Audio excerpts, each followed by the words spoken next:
This is Defiance Daily Dispatches for the Defiant. I am your host, Miles Taylor, and I, of course, am going to be joined today by a co-host. It is not my Defiance.org co-founder, Xander Schultz. With us today, we have the incredible Maritza Georgiou of the Grounded podcast on Substack. Hello, Maritza. Hey, Miles. How we doing? Happy Tuesday. We're doing okay. Is it happy? I don't know if it's happy. No. It's probably not. A lot of bad news out of this crazy administration, but also a lot of good news about defiance of the Trump administration's corruption, which we're going to talk about today. Let me just say to folks before we dive in, Maritza, if they are not already subscribed for free for updates from Defiance.org, they should go to Defiance.org and sign up for updates on how we are defying Donald Trump's abuses of power and corruption. And if they are not already subscribed to listen to you and former Senator Jon Tester on Grounded, they should do that. They should sign up because y'all have amazing shows and insights that no one else has. We would love that. And it's harvest season, folks. So lots of tractor time with Tester right now. Lots of tractor, whether you want it or not, it's here. It is harvest season, and we're harvesting the Trump administration's corruption so that we can plant the seeds of justice. I don't know if that works, Maritza, but we are going to talk about that today because we're going to focus at the outset here on a number of different acts of corruption, efforts to defy that corruption. But our show is going to be primarily focused today on the nomination of Todd Blanche to be the Attorney General of the United States. He's got a confirmation hearing this week. He is likely to be brought to a Senate vote sometime later this month. And we have two remarkable guests on with us today to talk about that nomination. But before we get into it, Maritza, I want to go through what we call rapid fire defiance, which is those news stories that we need to hit that we don't have time for in the full program, but that are important for people to be aware of because they show the effort to fight back against the corruption in this country. So let me start off with the first one, which, Maritza, I don't know if you saw this. You probably did. This was very good news this week. A federal judge threw out a deal that would have granted Donald Trump and his family immunity from IRS audits for the rest of their lives. Also, basically, it would have meant they never have to pay taxes again, because they could never be audited by the IRS again. Think that's crazy? It was very crazy. A federal judge thought so as well, calling the $10 billion lawsuit an abuse of the judicial process brought for an improper purpose. The judge also sanctioned Donald Trump's lawyers and referred several of them for disciplinary review. This was a big deal. The judge basically said, you tried to game the justice system for personal benefit, and I'm smacking you down. That was, to me, encouraging. It was unbelievable. And the disciplinary action part, right? Sending the files and the findings to the state bars, including on Todd Blanche, which we're going to talk all about. You want me to do the next one? Next rapid fire? Yeah, take the next one. Okay. Whistleblowers speaking out over Trump's Kennedy Center takeover, folks. Senator Sheldon Whitehouse actually revealed allegations that rushed renovations ordered to satisfy Trump's demands resulted in, imagine that, waste, shoddy construction, possible contracting violations, including claims that the reflecting pool may actually have to just be completely torn out and rebuilt. Who could have seen that coming? I love that Donald Trump accused vandals of destroying his reflecting pool when it looks like, now that the pool has been emptied, if folks have seen the pictures, that the damage was done by him driving his effing motorcade across the reflecting pool. I can tell you, having overseen the United States Secret Service for years, that the beast, the president's limousine, is extremely heavy. The cars in his motorcade are extremely heavy. If you had just called me and said, hey, should they drive the motorcade over the reflecting pool? I'd say, it's probably going to do some damage. It's probably going to do some damage. I've seen it damage a lot of things out there. Yeah, I'm guessing a vehicle named the Beast is not light. I'm guessing it's not light in weight. Yeah. Well, I'm glad to see that we have whistleblowers speaking out. It tells me that there are some folks who do not agree with this corruption inside the government.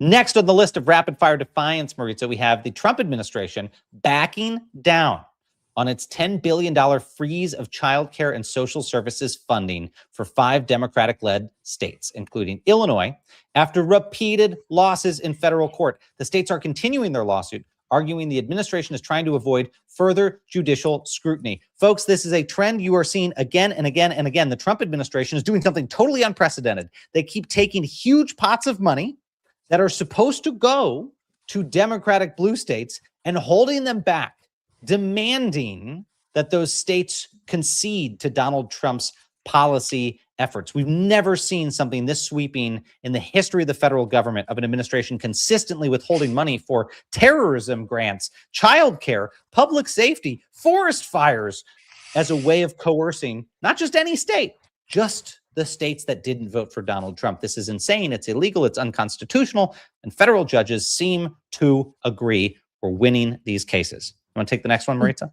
Yeah, just remember, President of the United States, not just the ones who have a majority of supporters that support you. President of the United States for everybody. Hey, Miles, it's Taco Tuesday. So what better headline to talk about than this next one? Trump is backing down on another major policy that he floated, of course, on Truth Social, just one day after announcing a 20% fee on ships using the Strait of Hormuz.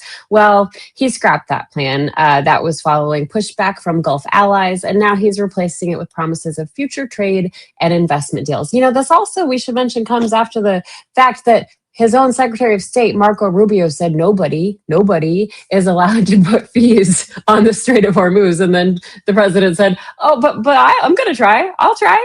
Oh, no, we're not going to do that. Rubio said it was illegal. Rubio said this was illegal to do just weeks ago.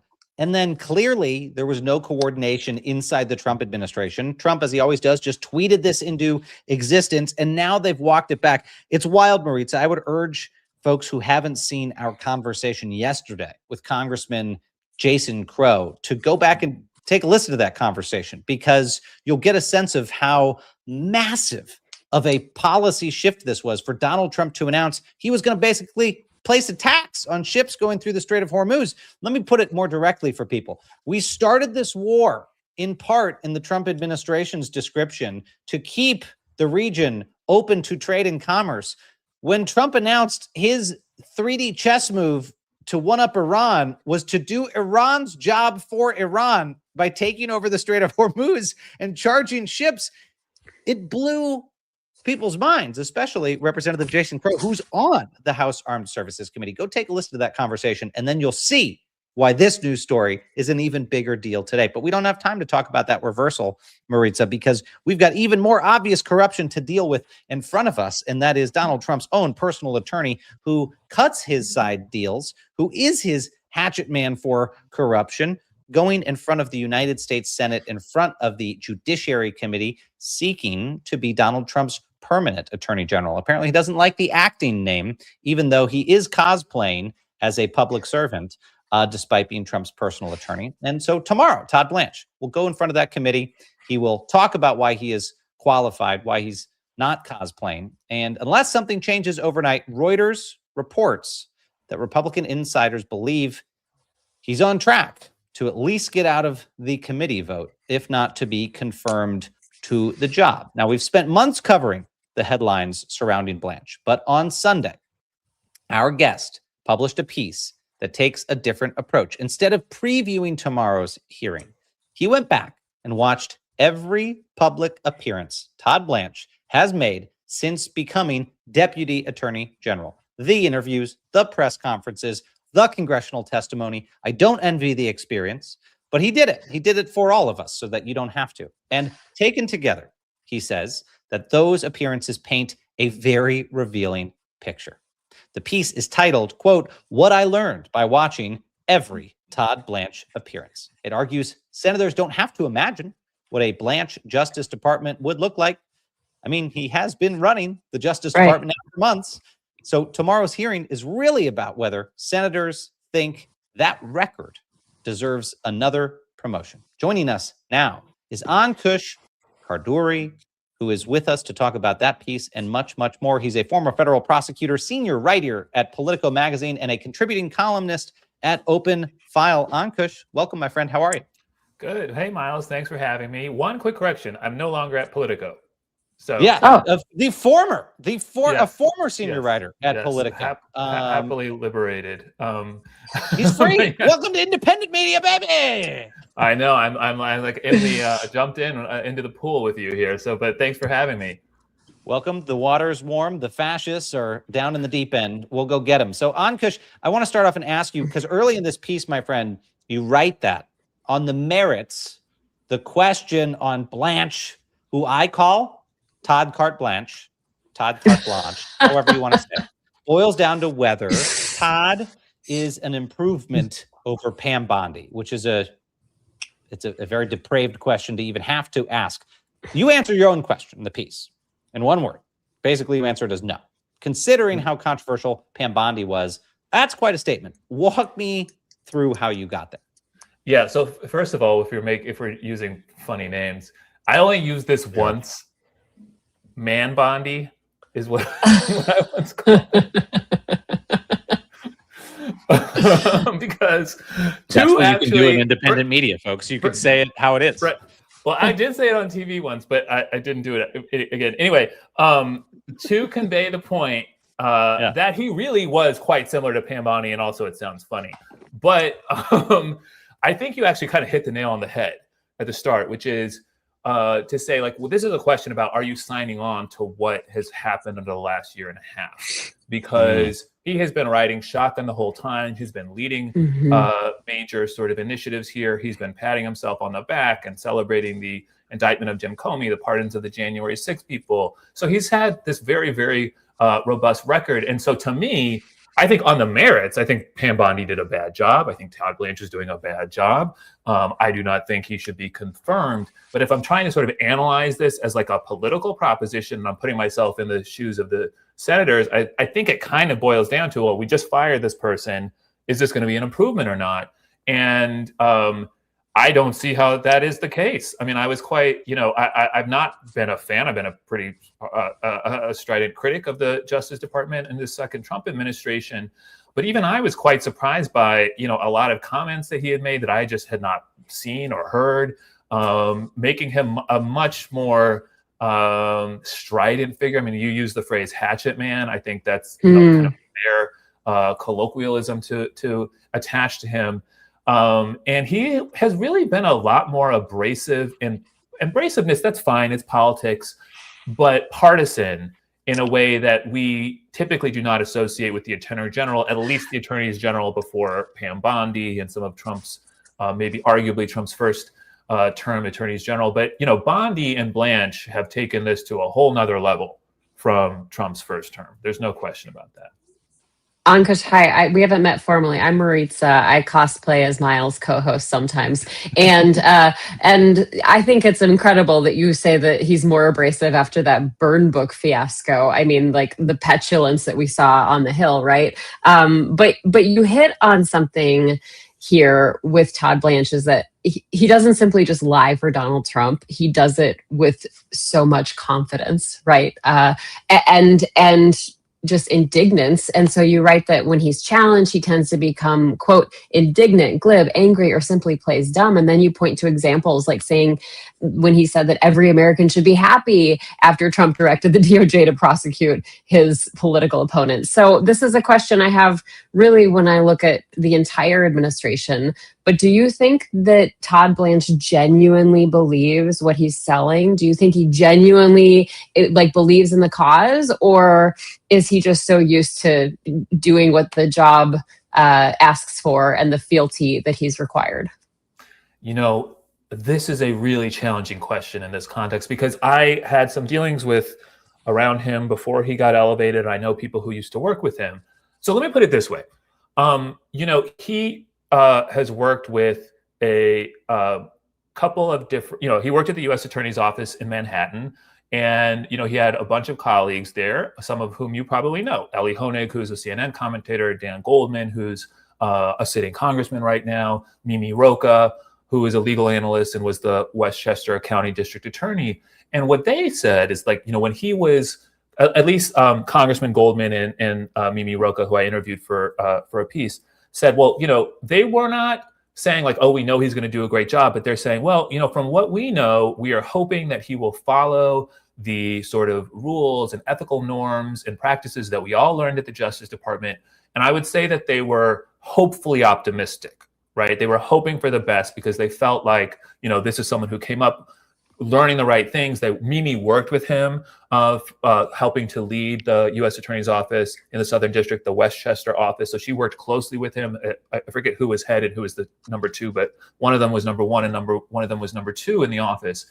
And so, of course, very quickly they have, come to see that their assessment of him proved to be incorrect. I don't want to say that they were wrong, but that their hopes proved not to be borne out, and that they feel like they see a totally different person. Now, what has emerged recently, which I find fascinating, to your point, is like, who is this real person? Is this sort of counter narrative? The Financial Times did a sort of a capsule, sort of a profile of him last week, and they managed to find a couple of people who said, who sort of colleagues, friends, whatever, who are like, well, he's always been like this. Actually, he really associates with Trump because he's always been a dictator's bootlicker. We just overlooked it. Well, and actually, you've heard this from associated with other cabinet members too. Like, oh, he's a striver. He was a working class background, so he's not used to being in these elite circles. He's kind of he's not home in these elite circles. He's more of a working sort of salt of the earth kind of person. I don't really buy it, to be honest. I just don't think you can I just don't think you can go through your life and work at the Justice Department in such close quarters and those sorts of hours and not have revealed this part of yourself the entire time. So that's a long-winded way of trying to answer your question, which is to say, like, that's what I can bring to bear here. My own suspicion is that it's a bit of an act. Well, and to that end, Ankush, as you were putting this piece together, Todd Carte Blanche almost gives you one final exhibit to make your case, right? So earlier this month, you've got these Justice Department subpoenas, right, that went to WAPO and the Wall Street Journal and their reporters over these national security stories, right? These leak investigations that the Trump administration opens. Now, after they, of course, took criticism from press freedom groups, all of the challenges in courts, basically DOJ walked those back, right? They withdrew them, and Blanche publicly insisted and had to go out there and say, reporters are not our targets, which I find a sort of special type of gymnastics, because while reporters may not be the ultimate targets of their revenge, the Justice Department is subpoenaing people to give them names of sources. And if they protect their sources, those reporters are going to jail. Right. So, they are targets, like however you want to define it. So I think some folks falsely felt like, well, Blanche backed down. But then, this, just days before you put this piece out, the Justice Department turned right around and issued these basically midnight subpoenas to New York Times reporters because Donald Trump was reportedly pissed off about a New York Times story about Air Force One. He was reportedly embarrassed. He was reportedly livid.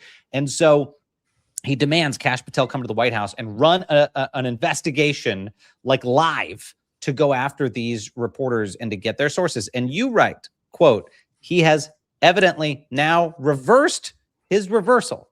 And rightfully, you call it out, my friend, that Todd Carte Blanche is bound to make various commitments to senators in this hearing this week to be confirmed, just to reverse those commitments in the end. He just showed us he would do it. Talk to me a little bit about that and how senators should process this character defect of Todd Blanche. I so much of these hearings is supposed to be about the credibility of the witness, right? And can you really take their answers seriously? He has tremendous amount of responsibility. He wants to continue to have that responsibility. And you are exactly right about the subpoenas. This is a point I've been making too, which is, they trotted out that line when they withdrew the subpoenas saying, oh, the reporters aren't the targets, but, we're pulling back these earlier subpoenas. Now with these New York Times subpoenas, they've used the same line, except this time they're using that line in support of the subpoenas. And you are 100% right, Miles, that it is a distinction without a difference in this context, because they know that the reporters don't want to comply, that there are a million and different reasons that they won't, the institutions won't, and that, yes, they can be held in contempt. It could be fines or up to even imprisonment. That does happen sometimes, as we know. Mhm. And that ask designed- Judith Miller circa 2006, 2007 if she was or wasn't the target of the Bush administration's investigation. She went to jail to protect one of her sources. That is exactly right. And also, what's very notable about this is the timeline here, right? That they went straight to the reporters at the beginning of this investigation. If you wanted to do this, now I'm not advising it, but a lot of what happens at the Justice Department is also incompetent lawyering. If you wanted to do this, you at least would want to make an effort to exhaust some other lines of inquiry first before you go to the reporters. If you go to the reporters first or out of the gate, you're giving the whole game away, which is that you're trying to harass them, you're trying to intimidate them, and you're trying to prevent them and other people from producing more stories that are unflattering to you. Well, and I mean, it's not like this was some big secret. Like, he got up on the world stage, was like, "Oh no, I'm not taking that because we're gonna send it to the base because they want to see it. That it's so cool, they want to see it." I mean, we all saw through that. Okay, I do want to ask about this other story that we kind of touched on briefly at the top, Ankush, because less than 24 hours after your article, we get this judgment from this judge saying that the IRS settlement is basically thrown out, said that the government never had the legal authority to ask the court to bless it. And it's a damaging ruling, not just for the Justice Department, but for Todd Blanche specifically, because this judge also said she's going to send a copy of her findings to the state bar. So what do you think? Does this hurt Todd Blanche in the Senate? Or does this help him because they can say, "Oh, look, it's more political persecution, another partisan judge"? Like, what do you think this does as he goes before these committee hearings this week? Well, look, I think it should hurt him, and I actually do think it will hurt him at the margin. I don't know if ultimately he'll make it through. But on the should question, yes, it's quite a remarkable thing for a judge to basically accuse the acting attorney general of engaging in professional misconduct. And there is a footnote in the opinion, too, that refers back to testimony he provided to Congress, where he said, well, we can't get approval from a judge for this settlement, because this is when he was first defending it initially. He said to Congress, well, we can't get approval from a judge because there is no judge overseeing this. And the judge drops a footnote in the opinion where she says that claim is misleading at best and disingenuous at worst, because she is a judge, and if she said she was always available to receive papers, it may not have made sense or whatever. But I found that too is a very telling thing. It's like, why a misrepresentation on something so small and so provably wrong, but that you think you can just get by Congress. Now, in terms of will it affect the political dynamic, I can see him getting out of the committee. I think Tom Tillis has already sort of talked himself into it. He was the one on the committee who might have been the no vote, but there's still a handful of other senators. Cassidy, Cornyn, of course, both primaried out thanks to Donald Trump, have reservations. Murkowski has had reservations. And then you take someone like Susan Collins, who has not only expressed reservations, but has been very, very adamant about wanting some assurances on this weaponization, anti-weaponization fund or whatever.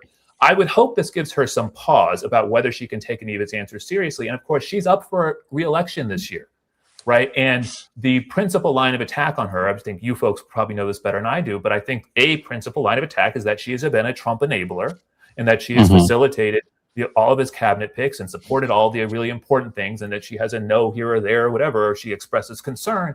But this is really where the rubber hits the road. It's like, are you going to vote to confirm this person who has been essentially at the helm, riding shotgun at the helm of all of these things, all of these scandals, and you literally cannot even take his word? He will go to Congress and try to mislead you. He's already done it.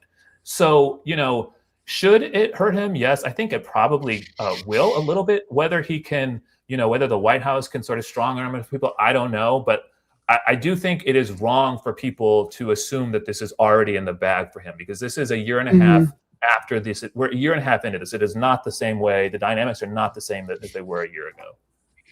Well, possible. We still see some surprises. Maybe John Cornyn shows a backbone. I got to think Cornyn and team are really smarting after Trump defeated them in their primary. Now they're stuck with corrupt Ken Paxton, pedo protector Ken Paxton, as they call him down in Texas.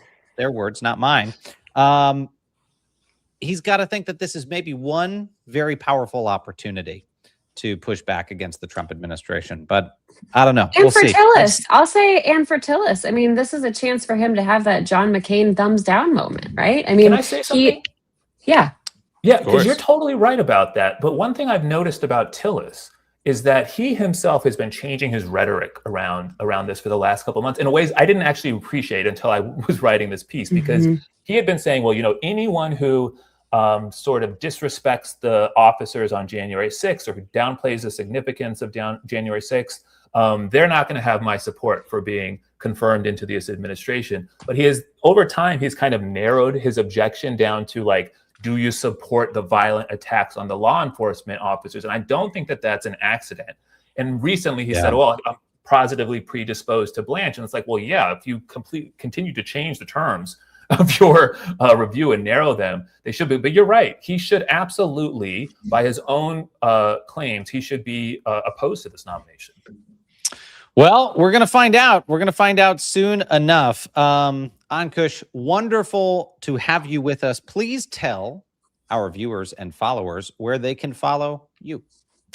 Well, thank you so much. I'm here on Substack at openfilenews.substack.com. The main site is openfile.news. I'll be cross-posting at both places for the foreseeable future, so folks here on Substack can just follow along and you'll get access to everything.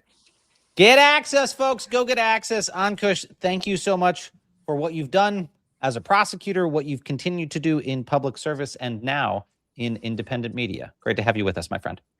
Thank you both so much. Thanks, it was great. Ankush. Thank you. So, Maritza, obviously, from that conversation, I think folks can see how tomorrow's hearing is really, it's about Todd Blanche as a person. It's about his character. It's about his record. But one thing that I think often gets lost is the people who have to work under this type of person, right? The type of person who is clearly willing to sacrifice their principles at the altar of Trump's pro-dictator movement. And this morning, we got another glimpse inside the Justice Department. There is this New York Times bombshell story. They just keep cranking out the bombshells over there at the Times, where they obtained internal emails showing how Blanche has been running the department behind the scenes. Those 352 pages of internal Justice Department records obtained by American Oversight offered one of the clearest looks yet at how Blanche has managed or mismanaged some of the administration's most politically sensitive work. At the very same time, more than 1,200 former Justice Department employees came forward to urge senators to reject this nomination. Those two things are going to lead into our next conversation here, because we have with us Stacey Young. She's a former attorney in the Justice Department's Civil Rights Division, the founder of Justice Connection, an organization that Defiance.org has proudly supported in their efforts to defend whistleblowers from DOJ and the FBI. And she helped organize that letter that I just mentioned, signed by more than 1,200 former Justice Department employees. Stacey Young, welcome back to Defiance Daily, my friend. Thanks for having me. Stacey, I got to start with that letter, because I saw something else here in the news, which is that it sounds like 77 former DOJ officials are urging the Senate to confirm Todd Carte Blanche as Attorney General. How do you respond to that? I mean, 1,200 versus 77. How should people be thinking about the folks weighing in for and against this nomination? Yeah, so just to break it down a little bit, Todd Blanche actually responded to our letter on video. He said that 1,200 former DOJ employees is not that many. But then he said, he said this out loud on video. And he said, I'm not a math guy, but 1,200 former DOJ employees is not that many. So evidently not a math guy. Is 77 bigger or smaller than 1,200? I'm not a math guy either, but as a non-math guy, I know that 1,200 is considerably larger than 77. Another thing. Can I just say? No, this story writes itself. Continue. Just so our team, we may want to get this clip out into the world. Message to Todd, carte blanche. You are a loser. Okay.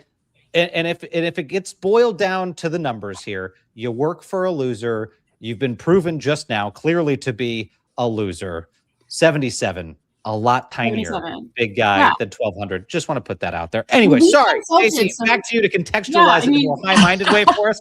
Sometimes I do have to go low if I can't get high. Like, we didn't trust our own math either. So we consulted with some very high-profile mathematicians who confirmed the fact that 1,200 is a lot bigger of a number than 77. Like, they were like, without question, we've done research on this.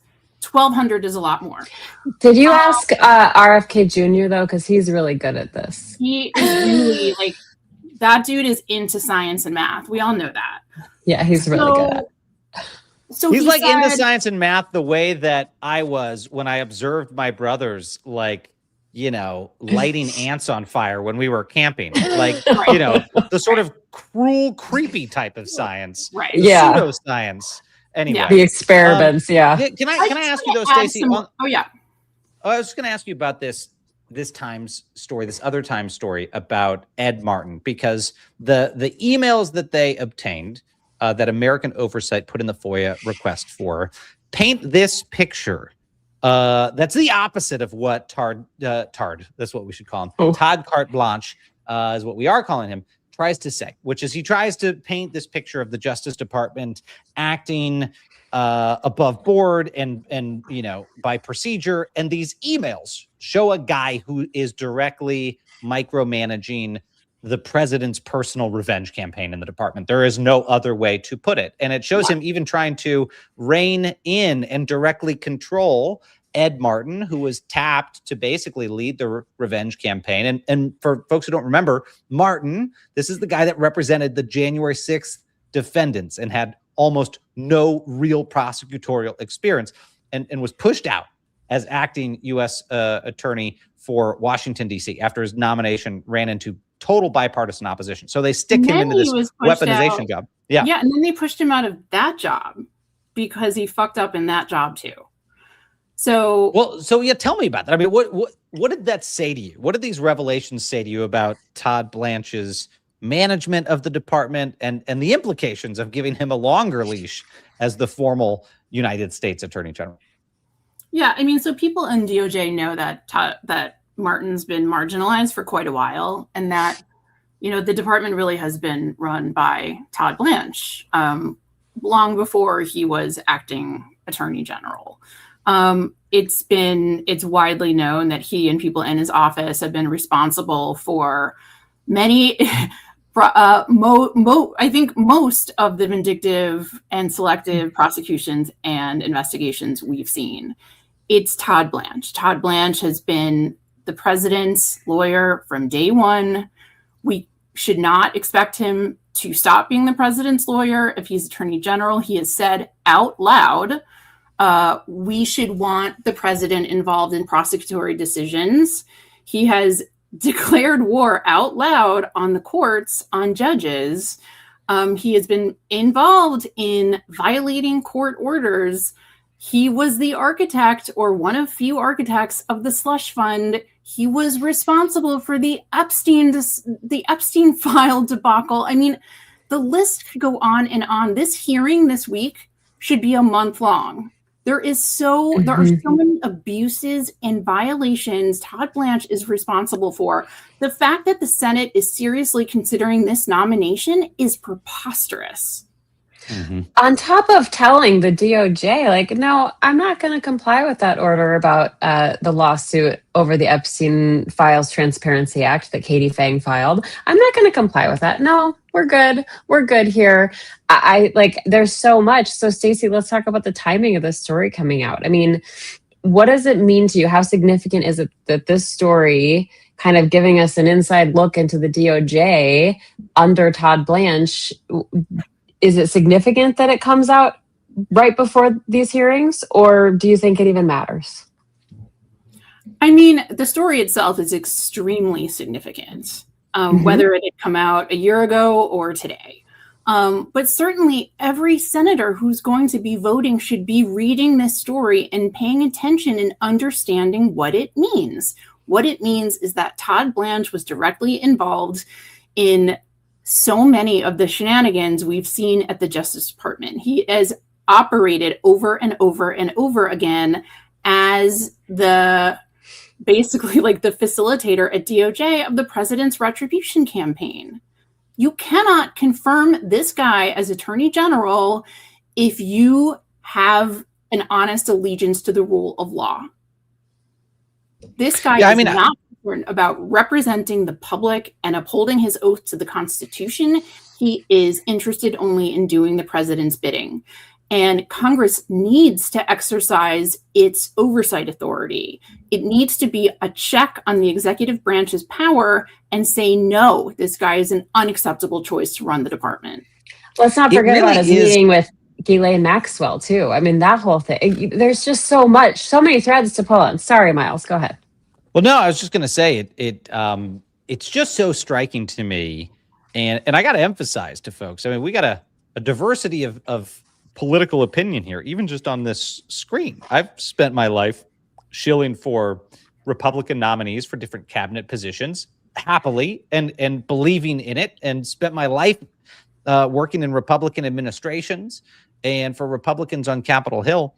There has never been a nominee for a cabinet position I have seen who is this visibly damaged by scandal, given that the majority of what we know him to have done in this job is help the president advance his efforts to get rich and help the president advance his efforts to get revenge. Neither of which are in the job description for the U.S. Attorney General. You're supposed to be our lead out there defending the Constitution, not defending the president's lack of a conscience. That's what this guy has been doing with his job every single day. It seems to be a layup for a no vote. And that's not where we are. I mean, we were just, Stacey, talking to our friend Ankush about a piece that he wrote about the nomination. And great piece. And he's an incredible writer. I'm glad he got that out when he did. And he's another DOJ alum. He knows DOJ alum? How aberrational this administration has been under Todd Blanche's leadership at the department. Well, I want you to handicap the vote for me, too, because you are obviously working very hard to make sure that senators get the right advice from serious folks, people looking out for the DOJ workforce. Where do you think that shakes out? Do you think that there is an opportunity here to tilt this in the other direction? It's possible. I mean, on the committee, I think it's going to come down to Senators Cornyn and Tillis. We'll see what happens. I mean, I'm not spending a lot of time prognosticating. We have been charging full force ahead, understanding that he may be confirmed. But if he is confirmed, we're going to make that vote hurt as much as we can. We are going to hold anybody who votes for this. We are going to try to hold anyone who votes for this guy accountable. We want to create a record for history. This vote, if it happens in his favor, will be unacceptable. And we are trying to explain exactly why. And we're doing a lot of things to explain that. And we are working with Senate offices, and we are, absolutely really trying to highlight all the abuses. And we have thousands of DOJ alumni in our network who are helping us do that. We have extreme, I think, credibility. We are not, they called us, DOJ issued a statement which called us, the signatories on the letter, partisan activists, which is lunacy. I mean, you resort to ad hominem attacks when you know that your record fails on the merit. We are not partisan activists. We are former career officials. We served at the department in an apolitical fashion across administrations, regardless of who was in the White House. We are institutionalists who care about the institution and the rule of law. And we find that what is happening right now to be outrageous and unacceptable. And we have seen what happens when people stand up against this president, against this administration. Mercedes is telling me to leave, but I just want to ask one quick question. one quick question here. I mean, to get that many people to sign on, to be organized in this way, what did that undertaking look like? How did you get so many people to say, yeah, I'm in, count me in, and to sign on to this? Because they really put themselves out there. So usually it's a lot of people to email with. Yeah. I mean, it's usually hard to get 3 DOJ lawyers to agree to put their names on something. We wrote the letter. We have thousands of DOJ alumni in our network. We blasted this out. We asked everybody to sign it. We asked people to share it with other alumni they know. And, what was so remarkable is that we really didn't get responses where people said, I don't like this sentence, or I don't agree with this point you're making, or this is too strong, or this is too weak. People just signed it because we all know that our former colleagues are suffering. They are being attacked. The rule of law is being attacked. And we made points that should be crystal clear to anybody who has spent any time in the department. We stated facts only. We backed them up, and it was, people were very eager to sign and very grateful that we took the step. Well, you guys put a lot of folks on record in a very historic moment. I am excited to hear that you are going to put those senators on record, especially if they vote for his nomination. And Stacey Young of Justice Connection, I hope you will also come back to us at defiance.org to tell us what other efforts you have underway and what we can help support. That's a wink nudge for text me if there's something our members can crowdfund to make happen. So we would love to continue to support the amazing work you do. We urge folks to follow you all. So go check out Justice Connection. Stacey, thanks for your work on this. We'll be watching very, very closely. Thanks so much for having me. Great to see you. Take care, my friend. Stacey. I also, Maritza, will note, just a little programming note for folks. You may want to soft circle your calendars for Tuesday, July 28th. Why? Defiance.org is going to make a special announcement on what we expect to be the eve of Todd Blanche's nomination vote by the United States Senate. So circle it on your calendar. Wait and see. We may have something very powerful to say in the nation's capital alongside victims of Todd Blanche's corruption. So stay tuned for that. We look forward to having you be a part of that announcement. Now, Maritza, we're going to go into a conversation, and Maritza will be there too, by the way. I think Maritza will be there for that. We need to sort that out. We need to sort that out. Another thing we got to take off into the text chain. Another story we did not want to end today without mentioning, because there is a lot going on with ICE. ICE has come roaring back into the headlines. The agency that DHS Secretary Mark Wayne Mullen said he was going to try to pull attention away from and have be less in your face is now so in people's faces again that it's killing people again and again. Yesterday, we discussed the most recent death in Trump's immigration operations. And since then, despite what could be viewed as an attempt by DHS to gain control of the situation, the body count has increased again.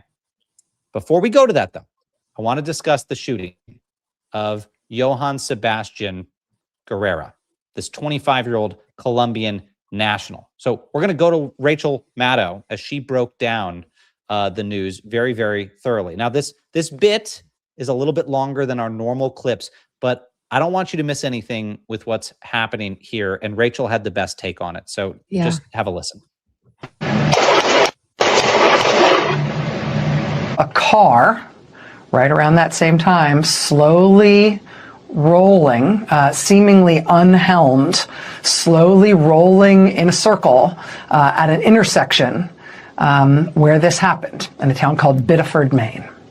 The Bangor Daily News then published video, which I'm telling you, you may not want to see this. So if this is not the kind of thing that you want to see, you can look away now. The newspaper published this video on their website of what appears to be ICE agents pulling what appears to be the lifeless body of a young man out of that white Kia sedan that you just saw in that other footage going around in a circle in that intersection.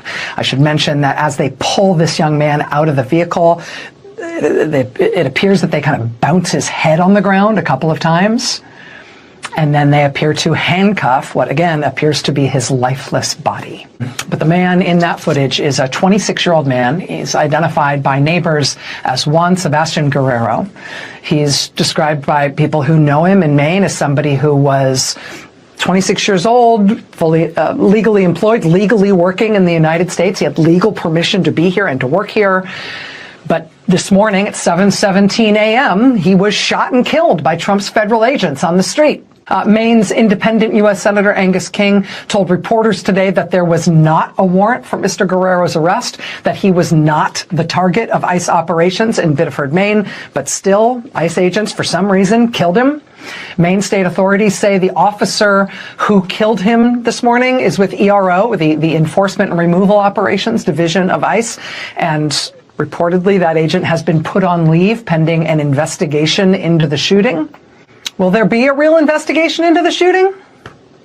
Senator Angus King and Maine Republican Senator Susan Collins and Maine Democratic Governor Janet Mills and most of the other sort of powers that be that have reacted to the shooting in Maine, they all keep saying the same thing, which is that they demand, or they at least want, or at least they might expect a full and independent investigation into what happened, a full and independent investigation. They all say the same thing. You know what happens typically when there's a full and independent investigation into something? I mean, I'm no expert, but seems to me like if you really got a full and independent investigation into a fatal shooting, one of the things you get is a crime scene, right? A cordoned off crime scene where you get law enforcement protecting the scene, keeping people away, keeping anyone or anything from contaminating the crime scene so they can do a full investigation. In Biddeford, Maine today, instead, what we got was this. See what's in the gutter there? That's this man's blood all over the street. And that's a concerned local resident overlooking that. Local residents today in Biddeford remarking upon that, remarking on the fact that this young man's blood is all over the street and flowing through their gutters, writing right next to it on the street in chalk, in big letters, "This is blood." And you don't see this at a typical crime scene because typically. All right. One thing that I have to say at the gate, Maritza, is the Federal Bureau of Investigation is conducting a full-scale investigation of the death of Lindsey Graham without any evidence of foul play. Now, I actually think it's right that they're doing that because I think we have a foreign adversary claiming that they might have been responsible. So even if we don't have the evidence, like, we should take that seriously. Why the hell is the FBI not investigating every single one of these ICE killings where many of them we have evidence or indicators of foul play? We have indicators that they killed an innocent person. Where is the Federal Bureau of Investigation? I talked about this last night on our friend Chris Cuomo's show. And look, Chris went off on the Trump administration for the lack of accountability on shootings. And we talked about how the fix here in the immediate is relatively simple. Stop these operations, put body cams on these people, and retrain them. It's the thing I would have recommended to any of the 4 DHS secretaries that I worked under, any of the other 6 or so DHS secretaries I didn't work under, Democrat or Republican. It is an obvious thing. People are dying in the streets. Just stop this shit. And so, to his credit, for whatever it's worth, Mark Wayne Mullen and DHS did say that in the wake of this, they're going to put a pause on these traffic stops. They're going to put a pause. An email went out that said that effective immediately, vehicle stops are suspended until further notice. This went out to ICE, apparently at the direction of the Secretary's office. But here's the thing. Wasn't even preparing before we came into the program today for the fact that we would have yet another death to talk about. That order came too late to stop another tragedy because earlier today, a 28-year-old man was killed outside of a Wawa gas station in St. Augustine, Florida. According to the Florida Highway Patrol, ICE, and Homeland Security Investigations agents were conducting an operation at that gas station when 4 people fled from a vehicle. One of them ran into traffic, was struck by a tractor trailer. He died at the scene. At this point, investigators say it's still unclear whether the man had any direct interaction with ICE agents or whether he was actively being pursued when he ran and blah, blah, blah, blah, blah. DHS, of course, has released very little information about this one.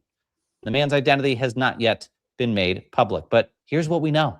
What we know is this is now the 3rd death in 8 days, folks, connected to ICE operations.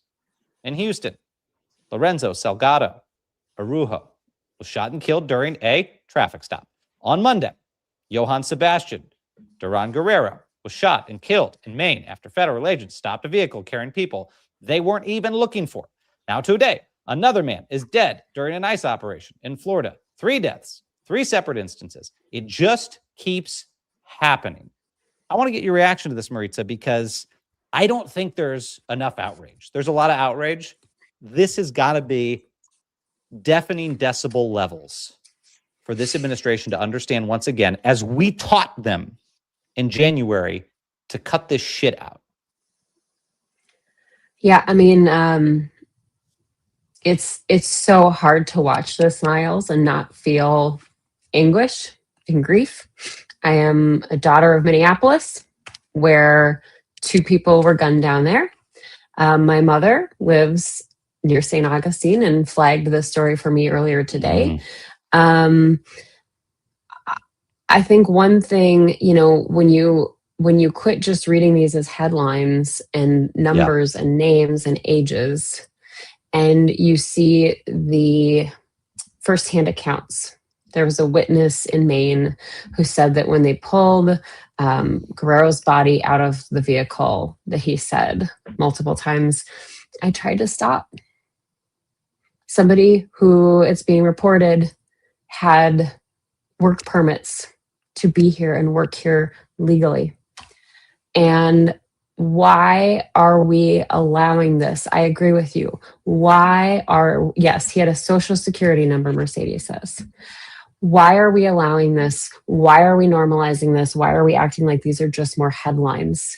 We all put all of our attention on Minneapolis when those deaths happened in January. And we need to be doing the same right now. This is unacceptable. We cannot allow this to be commonplace. We cannot be desensitized to this. They are killing people in the streets. And guess what? I guarantee that this morning, this man in Florida did not wake up thinking, I'm going to be gunned down, or I'm sorry, he wasn't gunned down. He was hit by a truck. But in Maine yesterday, that Johan Guerrero woke up and saw his 3-year-old daughter, who, by the way, witnessed him being shot. That he woke up and thought, yeah, this is going to happen to me today.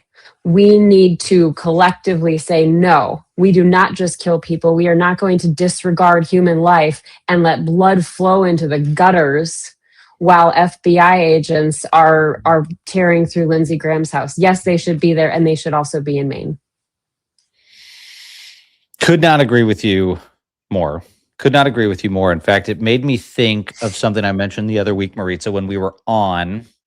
I think we were talking about America's 250th, and I had brought up the fact that I had just reread recently the narrative of the life of Frederick Douglass, right? This memoir that the fugitive slave wrote in the 1840s, 1850s, in the prelude to the Civil War, about what life was like in America. Great read, by the way. It's like stepping into a time machine to take a look at what life was like in that period, especially for a fugitive slave. I'm bringing that up because when you read about his firsthand accounts of what it was like just to be a living, breathing human being in total and complete fear of being hunted down and murdered by your fellow Americans, you see very clear echoes to today. I know a lot of people in the Hispanic community in this country who went from feeling like, I'm talking about people who are naturalized citizens, natural born Americans, who went from a year and a half ago feeling like they were just Americans to literally feeling like they are hunted down in the streets, right? People who they used to drive to work every day and think things were normal. Regular folks who are now driving to work, looking in their rearview mirror, wondering if they're going to be chased by unmarked vehicles, wondering if they're going to be falsely accused of crimes, wondering if they're just going to be shot and killed because they look Hispanic while ICE is going after people.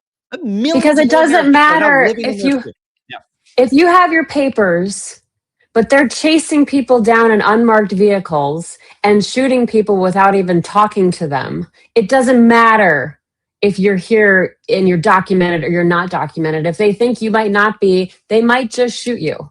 And that's what we're up against here. And someone in the comments aptly points out, people are dying in the detention facilities too. I know somebody who looks Hispanic and they won't even fly on an airplane because they don't want to risk possibly getting detained and questioned and then, stuck for a few days. And that's an annoyance. That's not getting murdered. I mean, this is absolutely insanity that this country is not just stopping right now. And frankly, Miles, I mean, this morning I wanted to go to Maine. Right now I want to go to Florida. We need to be like, this is enough. This is enough. Well, and I'll say before we get to our final segment of the day, we're not the type of folks, me, Maritza, Xander, the rest of the team here at Defiance, who just sit there, watch this stuff and say, grr, we've got to do something. We are doing things. We're doing a lot of different things to fight back against this. As we mentioned yesterday, we're the group behind the effort to make sure that if the actual prosecutors at the Justice Department that are supposed to be the actual prosecutors for the federal government won't do anything about this, we're going to empower the local prosecutors around this country to do something about it, to charge the federal agents, to have actual independent investigations into these shootings. If this administration isn't going to try to tell Americans who don't look white that it's okay to go out and engage in the world, it's okay to go exercise their right to vote, well, then we're going to bolster their confidence by supporting groups like Voto Latino to make sure people aren't scared to exercise their fundamental democratic rights this year, as the administration probably wants them to be scared. We're going to stand up against this. We're going to make sure that people end up in the streets, and we're going to announce additional efforts this week and in future weeks, as I can tell from my text messages, to make sure that we stand with these folks who are being targeted and we push back against this administration. We're going to do what we had to do in January. We're going to do it again. And so, Maritza, we may well need to be in Maine. We may need to be in Florida to keep shining this light, but we are not going to let up. And I will say this. This is obviously terrible news, but I want to leave folks tonight with a little bit of hope, because folks continue to join the defiance in this country. They continue to stand up. They continue to speak out. They continue to challenge this administration. And today I want you to meet one of them. I want you to meet Chris Cravens Hutton. I want you to meet her husband as well, Dave Hutton, two veterans who share videos out there on social media. They share videos showing off the rehabilitation of their 1910 Detroit Craftsman home. Fun job. Some days I'd rather be doing that than talking about Trump's corruption. While their page is dedicated to the decorations and the fixer-upper content, this couple also used their home as a display of support and pride for the LGBTQ community that has been under attack by this administration. I know, got a family member in that community who does not forget to remind me how oppressive it's been to live in this country under this administration, so hostile to folks in that community. However, after a heckler drove by their Detroit home telling Chris to take down her pride flag, she decided she could not stay quiet anymore and began giving the haters a taste of the sour side of her Southern charm. I want you to take a look at this. This is the hat I wore for 4 years on active duty in the United States Army through 3 deployments. Let me show you something else. This is one of the many hats my husband Dave wore in his 20 plus years on active duty in the United States Army. Girl, we support the veterans. We are veterans. We also support our LGBTQIA plus community. And if you can't see intrinsically how those two overlap and come together, there ain't nothing I'm going to say that's going to help you get that. Do better. Be better. Read a book. Learn your history. So to the gentleman who felt he needed to tell me I needed to take my flag down, I'm sorry, it's not going to happen. And sir, you go on and you have the day you deserve now. I love her vibe. I love her vibe. And I've been a super fan of Chris and Dave for a long time. I love these two. And if we can get them on and you guys don't let me know that, like, I have to be here if we get them on Defiance, because I love them. I love them so much. And the way they do it, like, have the day you deserve. She is hilarious. And they'll sit there and complain and bitch over cocktails about what made them mad on the internet today. I mean, it's hilarious. Well, I have to say, we played that one because the vibes are worth noting, folks. You can go on social media, you can rage, you can do the FU thing. I fall into it. I think I fell into it about 10 minutes ago on the episode. But nothing is more helpful, I think, than that subtle, charming, often humorous mockery. That's what works. I had a conversation today with one of our friends in the election protection movement, someone you know, a face you recognize, someone who's been fighting very hard and very publicly against the Trump administration's efforts to hijack our elections. And we talked about all the different policy efforts underway, the efforts in the courts, all the things that we are doing to counter Trump's effort to compromise the midterms. And you know what we settled on as probably the most effective thing that the public writ large needs to be doing that they're not doing? It's mocking these guys. Mocking these guys as such losers for relitigating the 2020 election, for going along with Trump's personal, made-up, sad, fat guy vendetta of, I lost the thing, they stole it from me. They didn't steal it from you, bro. You just lost. You are a sad, pathetic old man. You just lost. People need to be out there mocking the losers who are bolstering the biggest loser in American history and doing it in clever ways. That is going to help move the needle of public opinion. Because I can tell you one thing, and believe me, I want to do all the high-minded stuff. We're going to keep doing the high-minded stuff, and we're going to fight them in the courts and all of that. But no one wants to be on the losing team. Donald Trump is the only person, Maritza, ever that I've ever seen in my entire life make the case for why you surround yourself with losers. Donald Trump revealed a lot about his psychology when he said a few months ago, I surround myself with losers because it makes me feel better about myself. It's like, I don't know anyone I've met in my life who would admit to that. Maybe there's some people who share that strategy of surrounding themselves with losers to make themselves feel better, but no one who would admit to that. Donald Trump admitted to that. So not only, folks, can you will get under his skin by showing him in funny ways that he is the biggest loser, but you can also, I think, turn the tide with folks who are defecting from MAGA because they don't want to be on the losing team anymore. In fact, they're really embarrassed to associate with Trump. You see it in your communities. Maritza, you and I have talked about it. The signs along the road by our house, the signs have all come down.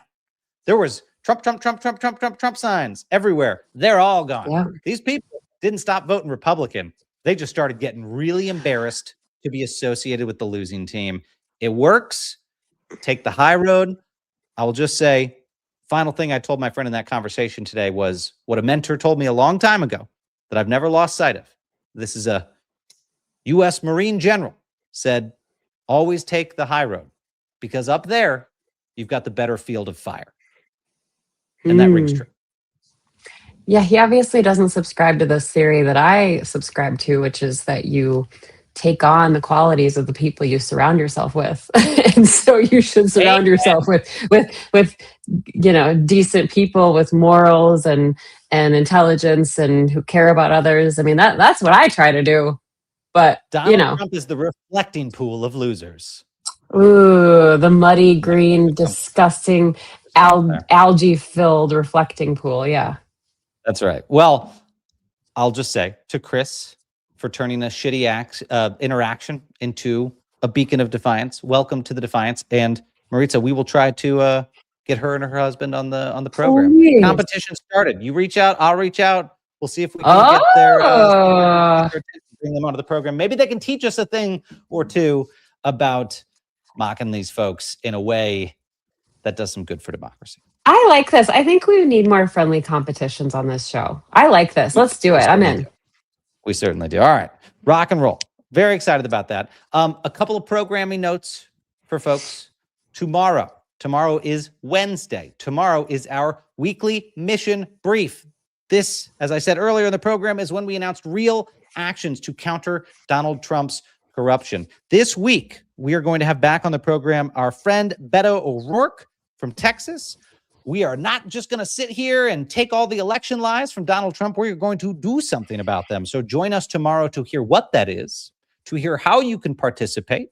And if you want to help fund and fuel these types of actions every week, go become a Defiance.org member. We are a nonprofit club for the courageous, fighting back every week against Trump's corruption. And then Thursday, folks, this is the day that the President of the United States says he's going to be making a speech with election bombshells, where I believe he is going to reveal twice warmed leftovers from 2020 to try to create a boogeyman that he says stole the 2020 election from him. It will probably be China and Joe Biden. We're going to talk about that. We're going to have some special guests on Thursday. Yeah. I'm sorry to interrupt you, but I watched your show yesterday, and Representative Crow made a really good point that I hadn't thought of about Maduro being in lockup and what they're talking to him about. I mean, are we going to see some of those countries pulled into this Thursday? Sorry to interrupt you. No, who are our guests Thursday, Miles? Good. Well, we're going to have some special guests. We're going to have folks talking about the election protection effort in this country. So join us. But definitely join us tomorrow for the weekly mission brief, because this is where you can do something about it. And we're not going to let up, because Defiance.org members have let us know that protecting this election matters more than anything this year. So we're going to go out there and do it. And go take a look at my preview on Defiance.org of what to expect in the president's speech on Thursday. Friends, we look forward to continuing the fight with you. Maritza, please let the good people tuned in today, let them know where they can follow you on a regular basis. Hey, I co-host Grounded with former Senator John Tester, who is actively working on the farm right now. He's been working on a combine all day, and it involves a lot of, I just missed a FaceTime call actually while we were on, a lot of FaceTime calls and swearing, and how do I get this Bluetooth thing hooked up so I can watch TV in the combine? It's been a fun harvest season so far, you guys. So join us. We have a lot going on. And we have some stuff coming up. Like, we're going to be doing some town halls with some congressional candidates. So that's coming up. That's a little tease that we're working on. That is the only place you can get like political town halls and pro-democracy homesteading and farming like in the same pot. Yeah, and there's always some kind of talk about farming equipment. It just happens. But we have a lot of fun. And Chris wants me to become a regular here. I think I am at this point, right? Like, I heard you offer a co-hosting gig to Jason Crow yesterday, and I was like, whoa, this is no. Only if he multiple times referenced shooters on the flight back to Washington, D.C. We said if he drinks enough, he can be a regular co-host on this show. If he drinks as much as I do. We would rename the show Drunk Congressman if he decided to do it. We will. We'll rebrand the entire thing as Drunk Congressman if he's willing to do that. I think his staff might have backed him off the idea. If we just want drunk lawmakers, let's get Tester on here. That's an easy get. Let's get him on. I hate to break it to you. They're already drunk on power. So, and you're going to see them tomorrow during these hearings, just stumbling their way through their words as they try to figure out how to thread the needle of satiating Donald Trump and their consciences. Newsflash, folks, take it from someone who tried. You can't do both. So pick one, and then we'll go from there. In the meantime, Maritza, I will say to folks, as we always do, stay loud, friends, stay brave, and stay together. We'll see you tomorrow here on Defiance Daily.